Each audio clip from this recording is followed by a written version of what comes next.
Welcome to Golden Chat, where we provide straight talk. Each week, we deliver the best insights on assisted living facilities. I'm your host, Stella, with your co host, Lana and Pedro. Good morning. Hello, good morning. Good morning, everyone. Let's talk about first what an assisted living is. It's a building or a licensed facility that provides 24-hour care to individuals in need that assists with activities of daily living. It Mhm. has caregivers and licensed and medical personnel. So, today we're going to discuss a question that came in from one of our viewers. Um, and it's if you need financial assistance for assisted living placements and payments, what do you do? Yeah, what are the resources available? So there's so many things to say. Before we talk about private resources, let's maybe jump onto government assistance. And so that we cover that first, and then we move on to the next one. What do you think, Pedro, you can say about the government assistance? Well, one the government assistance piece is going to be Medicaid. There's two forms of Medicaid. It's been a lot of when individuals reference that they have Medicaid already. It's important to distinguish the difference between community-based Medicaid, and those are individuals that have that gold Medicaid card with their name on it and has a number. And there's a difference between that Medicaid and long-term care Medicaid, which is needed for actual assistance for an assisted Mm. living stay and funding piece. Um, there's a process to qualify for Medicaid. It's a two-part process. It's medical and it's also financial. Here in Orlando, Senior Resource Alliance, the area agency on aging, is the company that maintains the wait list. Their telephone number is 407 514 1800. Mhm. And if an individual is looking to for Medicaid assistance, they would start there, and they would get on a Medicaid. They'd get a consultation on getting prepared to be on that Medicaid wait list. Mhm. So, can you maybe just give to our viewers like an amount, a timeline as to getting to the pre-eligibility stage and then getting the full approval, so that they Right. have an idea of what it entails? So typically, if a person was to call today, they would call. They'd ask they'd want the name of the individual, the date of birth, social security number, basic healthcare information, and once that information is given, it'll allow them to open up a file Hmm. electronically, and then one of the team members would then call back with an appointment time in which they would just do that 701B that they do to fill out the information. They'd be placed on a wait list based on their level of care, and based on their level of care will determine how long they'll be on that wait list before they can be served. Mm.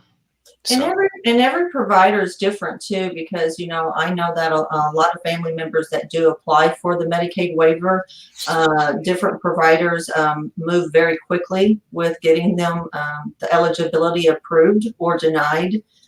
So it just really depends on which provider you're utilizing. Also, in the assisted living facilities, you know, most of your facilities will participate with providers. So, and when they do that, that brings so much assistance to the resident and family, because on the average, I think it ranges from anywhere to 1,100 to almost 1,400 a month.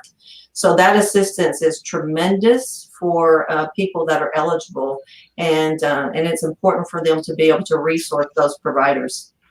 that's true. One of the things that I want to touch on is that individuals can call the area agency themselves directly. They don't need a third party organization that is going to possibly charge them to do this. They can do it themselves by calling that 407 514 1800 telephone number. So don't feel as if you need a third party agency to assist you in getting that which you can do for free.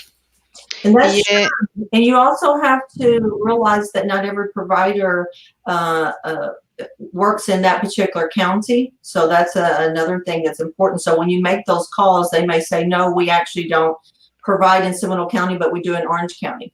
Right. So it's just basically calling through that list and seeing who is in your area. And so that's very important as You well. make a good point. So that number that I'm giving is strictly for Orlando, Mm-hmm. PSA 7. Mm-hmm. Okay, so now I remember that we had a small discussion between Medicaid and Medicare. We just want to maybe cover the ground just to make the distinction. Lana, do you want to briefly talk on that?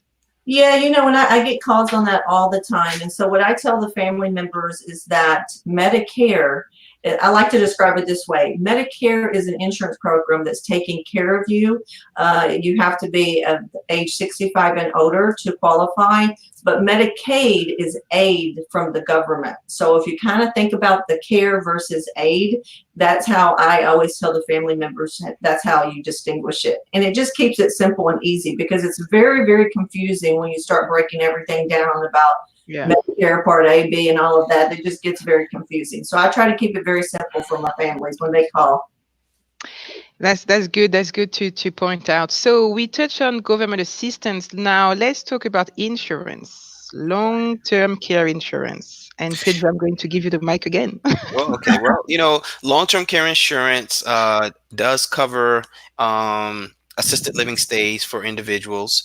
I like to say it's similar to like a life insurance policy. So it's something that you have and you pay for, so that when you need it, you have it in the aspects of long-term care. Mm-hmm. It's probably more advantageous to purchase a plan when you're younger, because your premiums are going to be less than if you were to wait until after the over the age of 55. Of course, you're going to pay more in premiums.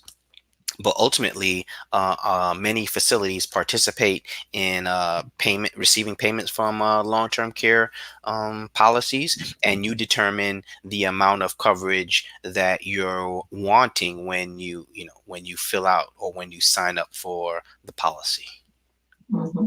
That's good to know. Like either way, for the seniors, the residents are going to be in place, and as well for their families, because prevention is always good. So That's we correct. start preparing for now. Right.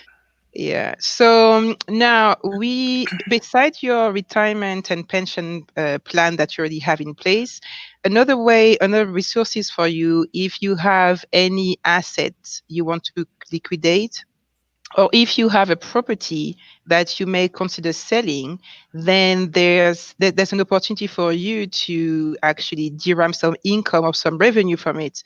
And Lana is also a realtor. So can you touch on the process about contacting a realtor about it? Well, what's important to know is that, as real estate agents, we offer free broker price opinions. And what that is that we'll come into the house and we'll assess the value of the house, the interior, exterior, what home improvements that you have possibly made, and to try to get that top dollar for your property, what the market value actually is. And then that will help. It helps a great deal when someone needs to sell their property and liquidate, because then that can allow them to, create now a budget and figure out what can they actually afford in an assisted living facility. Look at it long term too. How long is, what age am I? How long do I think this money is, if I spend XYZ on this facility, then I'm looking at spending, $24,000 a year. How long is this money going to last me? So it really is important to I love what I do so much. I love the fact that I know the assisted living facility business. I love that I can actually sit down with seniors and say, hey, this is what we need to look at. Because it's a hard time, and it's a confusing time, especially with all the information that Pedro's sharing with us. I mean, you really have to have people that have the knowledge and the background to really help you. Yeah, and definitely don't feel that you have to do it all alone, and don't feel overwhelmed about the process. So just make sure you have an expert on your side that can help you, assist you, as Nana just said, and give you the advice you need based on your situation. Mhm. And somebody who is able to put your property on the market quickly so that you find the best way for you to actually reach your goals. Right. Some So added information is if you're considering applying for Medicaid, it's important that you consider prior to selling your property, because that then becomes an asset which could possibly disqualify you financially from the Medicaid piece. So you just do your homework. That's just some information, of course. very good point. Thank you, Pedro, for that. Thank you so much. Yeah, that is a very good point, because a lot of people don't know that, and that's going to be as well something that they're going to have to weigh out. Do I apply now, or would I even qualify based on the type of assets I have? And so doing a free consultation with one of the providers is very easy. They'll tell you right up front what you're looking at. So it's very important just to call around and make those phone calls. But we're here to help you. If you have any kind of questions or concerns, we're here to help you answer those. So feel free to contact us.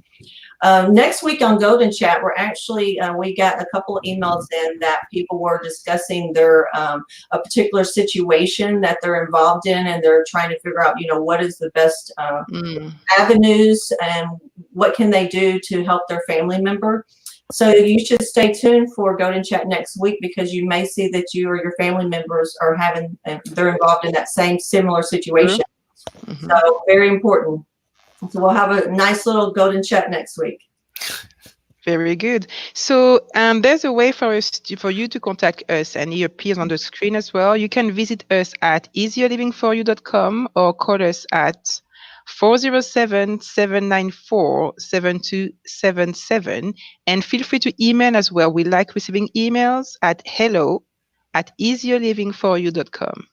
So we see you next week at 12:45. Sorry, 12:45. Yeah, that's it. That's correct. See you next week. Good morning, but good afternoon. Okay, so we'll see you next week. Okay, bye-bye. Thank you. Nice talking. Take care. Bye.